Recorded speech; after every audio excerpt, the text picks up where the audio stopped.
Assalamualaikum semua, selamat datang di podcast kami. Pada kali ini, saya dan beberapa teman saya akan membahas sebuah isu yang mungkin sering kali marak di ranah publik. Isu ini juga sering kali kita jumpai di berita-berita harian dan merupakan topik yang sangat sensitif untuk beberapa kalangan. Isu apa sih itu? Daripada penasaran, yuk kita bahas bersama-sama. Sebelumnya, perkenalkan nama saya, Isnaini Safina, bisa dipanggil Vina. Di podcast kali ini, saya akan mengajak teman-teman saya untuk membahas isu ini. Silakan. Hai semua, perkenalkan nama saya Kairunisa Nabila Finaldi. Panggilannya bisa Nabila dan sa- Halo, hai Nabil. Halo, perkenalkan nama saya Alia. Dan kali ini langsung aja ya. Kita akan bahas topik tentang jeng jeng jeng. Dan, Nah, di sini diedit kayak tulisan ya, desain yang berbicara gitu. Hmm. Kalian pernah nggak sih gini eh beli produk gitu ya? Terus kalian mikir kayaknya ini produknya tuh kayak cewek banget gitu, dan ada juga produknya tuh ini kayak cowok banget. Padahal si produk yang cowok banget itu aku pengen pakai juga gitu.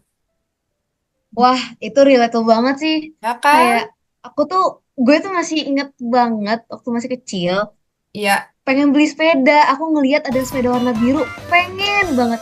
Cuman kata penjualnya itu kayak ini tuh warna cowok banget, jadi kayak gak cocok. Padahal kan aku mau gitu loh. Iya, kan Emang itu gak kayak boleh? warna doang nggak sih? Setiap orang kan punya preferensinya masing-masing ya. Aku aja nih, misalnya yang perempuan, belum tentu suka warna pink, nggak kayak Vina gitu kan. Aku sukanya yang kalau misalnya sekarang tuh dipandangnya emang warna cowok, misalnya kayak hijau gitu. Dan ya aku sebagai cewek nggak kurang suka sih sama warna pink gitu. iya, warna-warna tertentu seperti pink atau biru itu tuh kayak penanda jenis kelamin kita antara laki-laki dan perempuan. Padahal sejak kapan warna biru itu diasosiasikan untuk warna laki-laki ataupun pink Nah, itu jadi yang menjadi perempuan pertanyaannya. gitu. Betul. Mm-mm. Betul banget. Bukan hanya warna aja, tapi terkait skill atau pekerjaan juga banyak yang membanding-bandingkan kayak ini tuh untuk cewek, ini tuh Iya, iya. cowok gitu Iya loh. bener ya. Kadang bakat, minat seseorang juga kan nggak bisa disalurkan.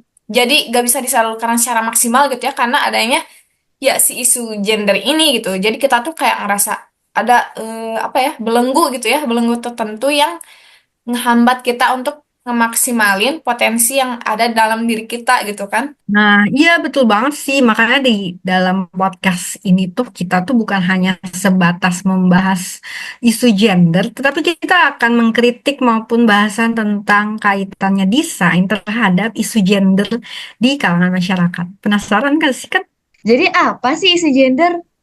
Isu gender itu merupakan sebuah masalah kesenjangan atau ketidakadilan gender karena adanya perbedaan peran, hak, pelakuan berdasarkan gender itu sendiri.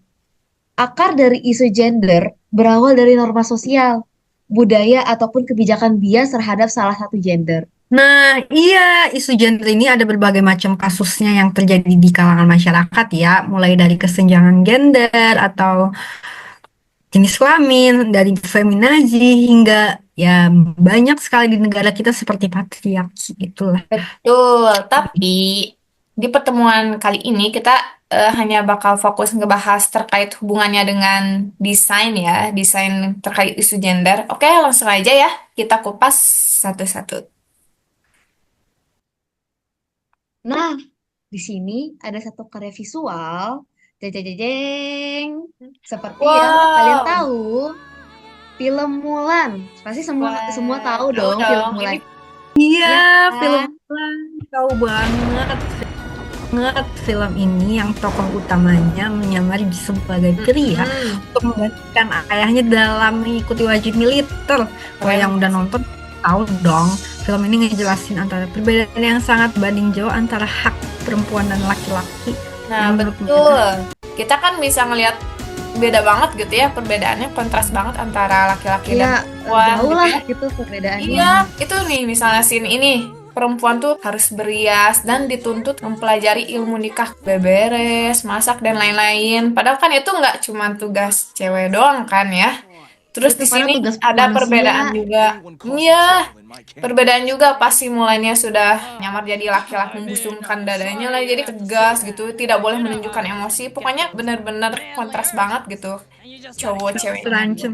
Nah, kalau misalnya kita lihat dari poster film atau gambar-gambar film Mulan ini, kita akan membahas tentang analisis semiotika yang terdapat dari film ini apa sih? Mari kita lihat perbandingan tokoh Mulan sebelum dan sesudah. Di sini banyak sekali penanda semiotika. Ada apa aja? Hayo. Dari lipstik, riasan wajah, dan pakaian tradisional Mulan di awal cerita melambangkan ketertarikan pada norma-norma feminis yang ditunjukkan ya. Kalau dilihat-lihat nih. Ya, Rambut biasanya yang rambut panjang yang panjang tuh dipotong cewek. Mulan dalam adegan juga penting untuk diperhatikan, guys.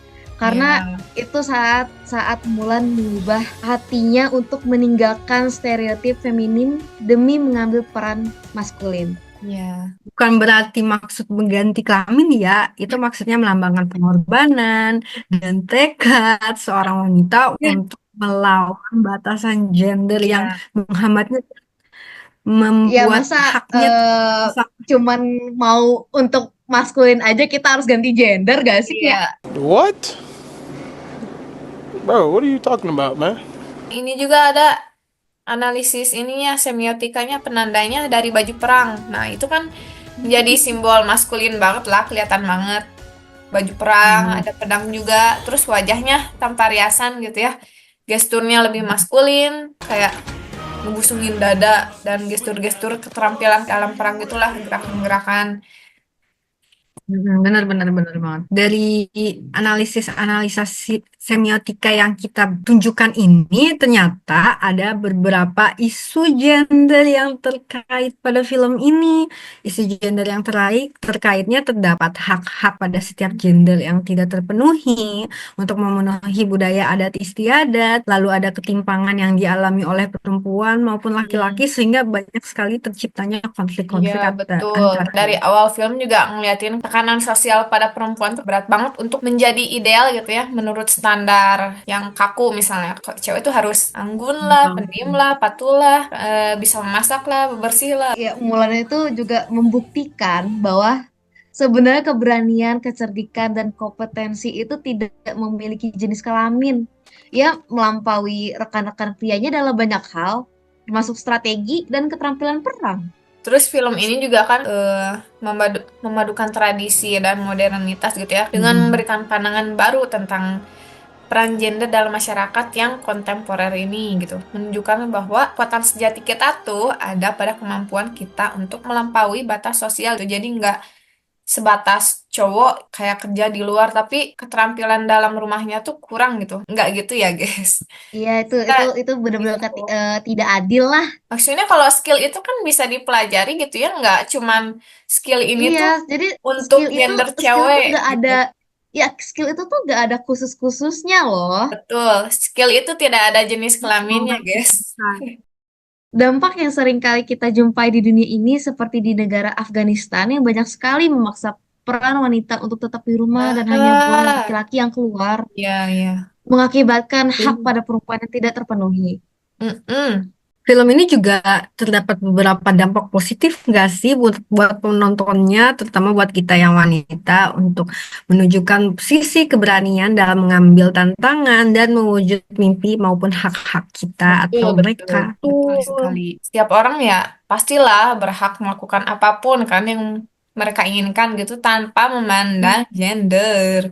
Secara garis besar dari film ini tuh mengajarkan kita bahwa identitas seseorang itu tidak ditentukan oleh gender ataupun tradisi, tetap aja tetapi oleh keberanian dan tekad. Betul. Bukan maksud kita apa ya, condong ke wanita doang gitu. Hmm. Sebenarnya ada juga kan gitu kayak kasus di mana kaum pria juga misalnya dalam menunjukkan emosinya itu masih tidak dibolehkan gitu. Ya, di mana tuh sebenarnya ada juga kasus Dimana kadang perempuan tuh inilah lebih didominasi dalam satu hal dan laki-laki juga terabaikan. Jadi Iya, sebenarnya kita tuh sama Sama-sama gitu. aja gitu. iya, bukan, Kesenjangan iya. gender. Iya. Intinya dengan mempelajari isu gender ini kita kayak ya udah gitu ya, bisa saling memahami satu sama lain gitu, bukannya merendahkan satu sama lain. Betul? Betul. Betul. Nah, jadi teman-teman desainer atau pengguna desain, ayo kita lebih kritis karena desain itu bukan hanya soal estetika aja ya, tapi soal gimana kita dari desain itu bisa mempengaruhi kehidupan kita sehari-hari. Makna dan apa sih yang bakal berpengaruh pada kehidupan kita juga sehingga sangat penting untuk kita mempertimbangkan dalam membuat sebuah desain. Bener banget. Kalau kita bisa bikin desain yang inklusif, kenapa enggak? Karena pada akhirnya desain itu harus untuk semua orang, bukan cuma sebagian. Untuk teman-teman semua, terima kasih yang sudah menyimak, mendengarkan dari podcast-podcast kita. Jangan lupa untuk pantengin terus podcastnya atau tugas-tugas lainnya, video lainnya yang membahas topik lainnya di sosial media tentang desain ataupun hal-hal favorit kamu. Sampai jumpa kembali nanti semua. Dadah. Dadah. Thanks guys. Sampai jumpa Dadah. lagi. Sudah 3 cut. Dah.